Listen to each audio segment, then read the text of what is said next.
السلام علیکم دوستو، میں ہوں معظم فخر۔ دوستو، عمران خان حکومت کے لیے ایک ٹھنڈی ہوا کا جھونکا آیا ہے، کیونکہ پی ڈی ایم نے اپنا جو لانگ مارچ ہے اس کو سینٹ انتخابات کے بعد کرانے کا فیصلہ کیا، اور اس کی وجہ موسم اور دیگر وجوہات کو بتایا جا رہا ہے۔ لیکن اصل کہانی کچھ یوں ہے کہ کل پی ڈی ایم کے سربراہ اجلاس کے اندر بہت گرما گرمی ہوئی، اور سینٹ الیکشن کے حوالے سے پیپلز پارٹی نے اپنے موقف پر پی ڈی ایم کی قیادت کو قائل کر لیا۔ آپ کو یاد ہوگا کہ بینظیر بھٹو صاحبہ کی برسی کے موقع پر آصف زرداری صاحب نے ایک خطاب کیا تھا، اگرچہ وہ خطاب مختصر تھا، لیکن اس خطاب کے اندر انہوں نے کہا تھا کہ میں نے مشرف کو گھر بھیجا تھا اور میں عمران کو بھی گھر بھیجوں گا، لیکن طریقہ کار میرا ہوگا۔ اب کل انہوں نے اپنے طریقہ کار کے مطابق پیپلز پارٹی کی جو وہاں پہ موجود رہنما تھے، انہوں نے اپنے تمام پلان سے پی ڈی ایم کے جو قیادت ہے اس کو آگاہ کیا۔ پی ڈی ایم کی قیادت کو پیپلز پارٹی کے وفد نے یہ بتایا کہ سینٹ الیکشن کو کسی صورت بھی مؤخر نہیں کیا جا سکتا، اس کے باوجود کہ اگر پی ڈی ایم قیادت استعفے بھی دے دے تو سینٹ الیکشن نہیں رکنے، لہٰذا ہمیں عمران خان کے لیے کسی بھی قسم کی سپیس کو خالی نہیں رکھنا چاہیے اور سینٹ الیکشن میں حصہ لینا چاہیے، کیونکہ اگر ہم سینٹ الیکشن میں حصہ نہیں لیں گے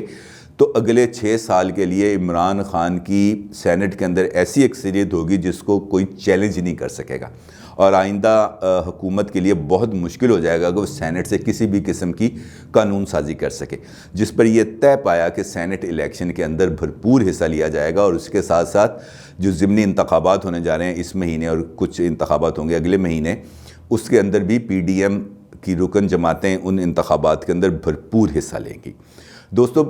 جو لانگ مارچ ہے اس کے حوالے سے بھی بڑی ڈیٹیل گفتگو ہوئی، اور مولانا نے کل خود اپنے پریس کانفرنس کے اندر یہ کہا کہ لانگ مارچ یا تو اسلام آباد جا سکتا ہے یا پنڈی بھی جا سکتا ہے، اس کا بھی فیصلہ کرنا باقی ہے۔ لیکن اس کے ساتھ ساتھ پیپلز پارٹی نے لانگ مارچ کے حوالے سے اپنا جو طویل ترین خطاب تھا وہ بھی وہاں پہ کیا اور اپنی گزارشات پیش کی۔ پیپلز پارٹی کے ایک لیڈر نے یہ کہا کہ مولانا صاحب، آپ کے جو کارکن ہیں یہ تو وکری ٹائپ کے ہیں، ان کو نہ سردی کا اثر ہوتا ہے نہ ان کو گرمی کا اثر ہوتا ہے، یہ ہر ایک موسم کے اندر ہر ایک ماحول کے اندر ایڈجسٹ کر سکتے ہیں۔ آپ کی جو یہ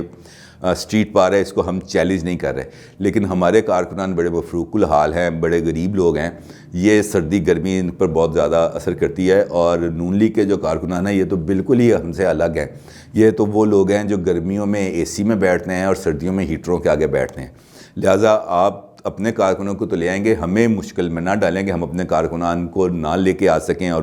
اگر لے بھی آئیں تو ان کی زندگی اور صحت داؤ پر لگ جائے، کیونکہ اس وقت کرونا کا بھی معاملات چل رہے ہیں، جس پر یہ اتفاق پایا کہ لانگ مارچ کے لیے ایک ایسے موسم کا انتخاب کیا جائے گا جو سب کے لیے قابل قبول ہوگا اور سب لوگ وہاں پر بھرپور طریقے سے شرکت کر سکیں گے۔ اس کے ساتھ ساتھ مولانا فضل الرحمان کے جو محمد علی درانی صاحب ہیں ان کے حوالے سے بھی وہاں پر مولانا فضل الرحمان نے اپنی بھی رپورٹ پیش کی کہ محمد علی درانی صاحب ان کے پاس آئے تھے اور انہوں نے ان کو کیا پیغامات دیے۔ دوستو، اگر ہم غور کریں تو پی ڈی ایم کے اندر 2 سیاسی شخصیات ہیں جو تو ایک دوسرے کے مخالف، لیکن ان کی جو سوچ ہے وہ اس وقت ایکسٹریم پہ جا چکی ہے۔ آصف زرداری صاحب استعفے نہیں دینا چاہتے، اس کی کیا وجوہات ہیں یہ میں نے اپنے کل کے بھی ویلاگ میں بتائی تھی، لیکن پھر بھی تھوڑا سا بتا دیتا ہوں کہ ان کا بنیادی انٹرسٹ ہے سندھ حکومت، کیونکہ اگر وہ سندھ حکومت سے باہر چلے جاتے ہیں تو ان کے لیے دوبارہ سندھ کی سپیس کو آکوپائی کرنا بہت مشکل ہو جائے گا، اور یہی وہ مخمصہ ہے جو ان کو ایجیٹیٹو پالیٹکس نہ کرنے پر مجبور کرتی ہے۔ دوسری طرف مولانا فضل الرحمان ہیں، وہ اب ایک ایکسٹریم پوزیشن لے چکے ہوئے ہیں اسٹیبلشمنٹ کے خلاف، اور دوسری طرف ان کا جو اس وقت جنوری کا یہ جو بھی مہینہ چل رہا ہے یہ بھی ان کے لیے بہت امپورٹنٹ ہے، کیونکہ اس مہینے کے اندر کچھ ایسی کارروائیاں ان کے خلاف ہونے جا رہی ہیں جس سے ان کو سیاسی فائدہ بھی ہو سکتا ہے، لیکن ان کے لیے مشکلات بھی پیدا ہو سکتی ہیں۔ آپ کو پتہ ہوگا کہ نیب نے ان کے خلاف ناجائز اثاثہ جات کے حوالے سے ایک تحقیقات شروع کی ہوئی ہے، اور اس تحقیقات کے اندر مولانا فضل الرحمان نے نیب کے سوال نامے کا جواب دینے سے انکار کر دیا، بلکہ اپنا ہی ایک سوال نامہ 26 نکاتی بھیج دیا جس میں کہا کہ پہلے جج بتائیں، جرنیل بتائیں اور فلاں فلاں بتائے کہ اس کے پاس اثاثے کیسے آئے، لیکن یہ جواب دینا ان کی مشکلات کا حل نہیں ہے۔ اور نیب نے ان کے بھائی مولانا لطف الرحمان، ان کے صاحبزادے اور ان کے داماد کی جائیدادوں کے حوالے سے تحقیقات خاصا مواد اکٹھا کر لیا، اور وہ عنقریب ایک جنوری کے دوسرے یا تیسرے ہفتے کے درمیان یہ کوئی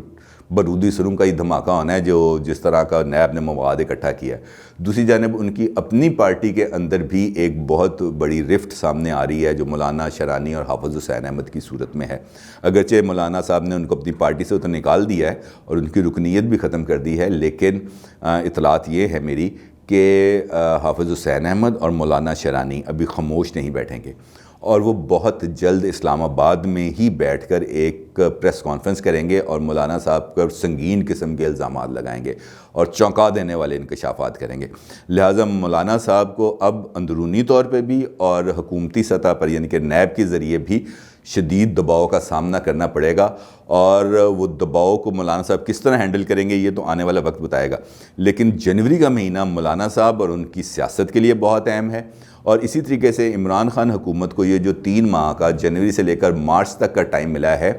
یہ بھی بہت امپورٹنٹ ہے، اور اس ٹائم کے دوران عمران حکومت کی یہ کوشش ہوگی کہ وہ اپوزیشن پر اس قدر شدید بیانات کے ذریعے حملہ کرے کہ اپوزیشن بوکھلا اٹھے، اور اپوزیشن کی یہ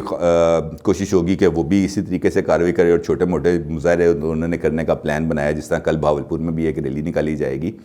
تو یہ اگلے 3 مہینے تو سیاسی بیانات کی بہت زیادہ گرما گرمی ہے، لیکن جو اس پورے پولیٹیکل سینیریو کے اندر اس وقت جو شخصیت سب سے زیادہ ولنریبل ہے اور اہمیت اختیار کر سکے گی بعد میں جا کر، وہ مولانا فضل الرحمان ہے، کیونکہ وہ اب لائم لائٹ میں بھی ہیں اور وہ خبروں کا بھی حصہ بنیں گے اور مرکز نگاہ بھی بنیں گے ہر 2 صورتوں میں، چاہے ان کے خلاف نیب کی کارروائی ہو یا ان کے خلاف ان کے سابق ساتھی کو چونکا دینے والے انکشافات کریں۔ تو جنوری اس لحاظ سے بھی بہت اہم ہے۔ تو جنوری کے اندر اب مولانا فضل الرحمان اس کے بارے میں کیا جوابی حکمت عملی بنائیں گے اس کا تو فیصلہ وقت کرے گا۔ تو اپنی رائے کا دوستو بہت اظہار کیجیے گا، اپنے کامنٹس باکس میں مجھے آپ کی رائے کا انتظار رہے گا۔ آپ کا بہت شکریہ۔ اللہ حافظ۔